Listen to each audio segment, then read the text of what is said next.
Hey guys, Xaryu here, and today I have some Arcane Ellie Shaman Disc Priest gameplay to share with you guys. This is a very different type of composition that I've played in the past, but let's kind of jump right into this first game here. Or we're only going over one game, so let's jump into this game here. And this is a composition where I haven't really played it too much before. I haven't really seen it played too much before, pretty much at all, but it is a composition I've wanted to try. So it's kind of out of the ordinary in terms of we aren't really doing very scripted setups, and it's not like, you know, in the past I'm like, okay, you know, kitty shot the healer into a fear or polymorph, and cheap shot the other guy into a fear or polymorph, and then you kind of go on the main target. You know, it's kind of like an RMP setup, where, you know, with a boomkin mage setup, you know, root beam the healer with a chastise stun on the main target, you kind of go from there. Now this comp is very just based on good defensive play, good peels, good, you know, solid just survivability, and then you have random big bursts of damage with the random big arcane burst and the random big Ellie Shaman burst, right? So Ellie Shaman's a class that does very big like spurts of damage randomly, and so is Arcane. So if it kind of lines up, you'll just one-shot something. So like that's what makes the comp so scary. But a lot of the times too, you're just kind of surviving and continuing throughout the game, as we are doing here, right? So I counterspell the Restored Druid, I'm sheeping the Windwalker and keeping it pressure here on to the Shaman. And this is one of our games from yesterday. We actually queuing around 2600 MMR actually, which is some of the highest MMR currently in North America. And we're fighting a team also around 2600, and these guys are tournament players, Sam, Smex, and Greki. And I think we won a couple games versus them, and we lost a couple games as well. This is one of our wins, so well played to these guys. It was not an easy matchup for us, but I don't think it was a easy matchup for them either. It was kind of like a back and forth type of battle here. And one thing to note is that the Druid is not playing Vim. So we fought them once and he was playing Vim, and we just kind of trained the Druid down. But the Druid is a very, very solid kill target for us. With the Windwalker, he's constantly porting and kind of running around the map, as you can see, because he has so much mobility. And the Ellie Shaman is just so tanky. And since we don't really have a set stun or a set way to get kills, keep in mind my Priest is playing Discipline. We don't have that Chastise stun available to us. And we, you know, Ellie Shamans don't really have a stun either. I don't think Oz is actually playing Cap Totem, which he could be if he wanted. We did talk about that in some of our games, but he is playing that Earthshock stun, and he is Tauren as well. So we have the Tauren War Stomp and the Earthshock stun, and that's pretty much it as far as stuns go. And we have the Blood Elf Silence, all right? So if you're kind of, you know, keeping that in mind, we kind of set up kills with Tauren War Stomp, we set up kills with Maelstrom stun, or Earthshock stun, right, and Blood Elf Silence, and that's pretty much it, right? So we have to 100-0 someone in that. Other than that, we're just continuing consistent pressure and kind of outlasting our opponents.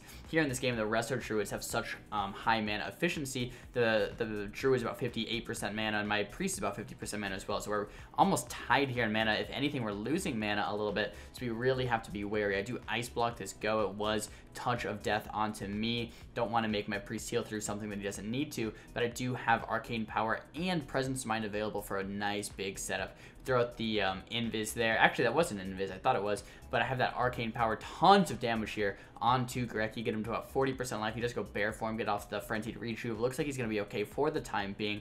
And a lot of my job as the Arcane Mage is to keep up this consistent pressure. As you can see, the whole enemy team is rotting right now. Everyone's, you know, around 50% life. Smex is now taking a little bit more damage. I do believe that Monk is a little bit of a trap. There's that Earthshock stun coming, though, onto Greki. And as you can see, every time that does land, it's so hurtful towards the Restored Druid, right? It's very, very difficult for him to top himself with all of this spread pressure coming in, and he can't really play Vim either, because if he does, he'll get a little bit more healing, but then we'll just keep him out of Vim range. And he already tried that. It didn't quite work out well. As you can see a few moments ago, Gex did grip me out of harm, and we're kind of rotating defensive cooldowns. Next, it's going to be me with my Trinket Invis if they want to go on me, but Gareki does seem to be the best target. I throw out a Mass Invisibility. They have a stun on the Gex, throwing out the Sheeps onto Yam, kind of keeping everything under control as best as I can. Throw out the Counterspell onto the Elemental Shaman into more polymorphs. We're kind of just rooting, knocking back and slowing the Windwalker in the time for the time being. The Cyclone coming out onto me doesn't look like I can stop it. Don't want to trinket. Just want to hold my trinket for a defensive trinket, right? So an offensive trinket would be trinketing to get a kill. A defensive trinket would be like right there. They're doing a go onto me. Trinket Temp Shield defensively. But this is kind of the situation we want. Kind of Gareki getting a little bit lower, so he can't push in and freely Cyclone, you know, quite as often. But they're doing another go with the Cyclone onto Gex, the damage coming out into Oz, throwing out the Sheeps onto the Ellie Shaman, the Sheeps out actually onto the Resto Druid, giving us a little bit of counter pressure. Sometimes the best way to peel is just with a little bit of counter pressure. Throw out another Sheep on to Gareki, throw out one more Sheep, seeing if we can get anything off that. Doesn't really look like it, but we do have the Elemental Shaman about 50% life. Tons of damage onto Gareki, once again getting Gareki to about 50% life as well. And the mana bar of the Druid is about 35%. Same with my Priest, about 30%. So the mana's even here, but look at that War Stomp. Like just that one little War Stomp that we get on the Druid really hurts him. Like every time we get it, it's just that little bit of a stun. So once we can get like a War Stomp into a Maelstrom stun, into like a Blood Elf Silence with all of our cooldowns, when dampening kicks in a little bit and he's out of defensive cooldowns, that's how we manage to get our kills here in this composition. Now, it doesn't always happen so scripted though. Like sometimes like we've gotten a kill just from no stuns, right? We just make a swap with maybe a counterspell on the healer, but maybe a Kleptomania, and boom. Just side note, I did try Kleptomania against this composition. I seemed like I need Temp Shield to survive every time I was playing Klepto. Look at, like, there's not too many hots just like rolling out at all times, so the Kleptomania didn't really seem like it was very helpful. The Temp Shield kept me alive during their swaps much easier, and then the Spell Steals just occasionally seem to be doing the trick. So that's why I'm not playing Kleptomania, if you guys are wondering, because I do play it a lot of times against Resto Druids. Another side note, since our comp isn't scripted, it's not like, okay, we're gonna kidney the healer into a Sheep and Klepto the main target and kill him. Since we don't really have like a set go, Kleptomania is also a little awkward to use sometimes.